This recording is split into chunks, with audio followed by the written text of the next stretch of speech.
ছাত্ৰ-ছাত্ৰীসকল তোমালোকলৈ নতুন এটি ভিডিঅ' লৈ আহিছোঁ অসম জাতীয় বিদ্যালয়ৰ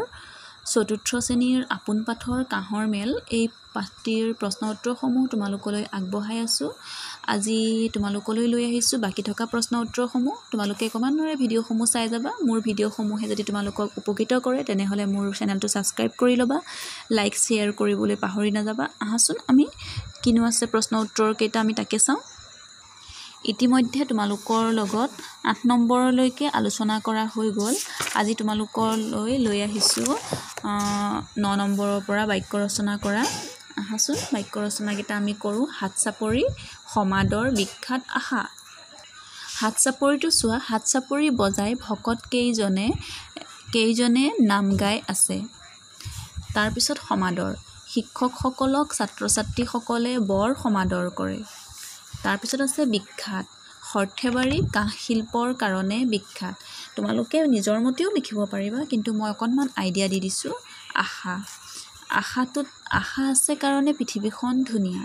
বা আশাই মানুহক জীয়াই থকাত সহায় কৰে তেনেকৈ তোমালোকে লিখিব পাৰা তাৰ পিছতে আছে 10 নম্বৰত একে অৰ্থবোধক শব্দ লিখিব দিছে তাৰ মানে আমি সমাৰ্থক শব্দ বুলিও ক'ব পাৰো একে অৰ্থবোধক বুলি ক'লে তোমালোকে সমাৰ্থক বুলিও গম পাবা সমাৰ্থক শব্দৰ কথা কৈছে বুলি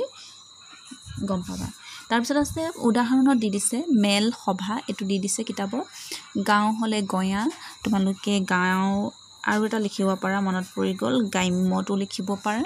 তাৰ পিছতে আছে সৌন্দৰ্য শোভাটো হলে সৌন্দৰ্য লিখিব পাৰা মানৱ হলে মানুহ আশা হলে ইচ্ছা অভিলাষা কামনা তেনেকুৱা টাইপৰ লিখিব পাৰা তোমালোকে আজিলৈ ভিডিঅ'টো ইমানতে সামৰিছো ইয়াৰ পাছতে তোমালোকৰ আছে 11 নম্বৰ আছে এপাচি শাকত এটা জালুক উপকাৰী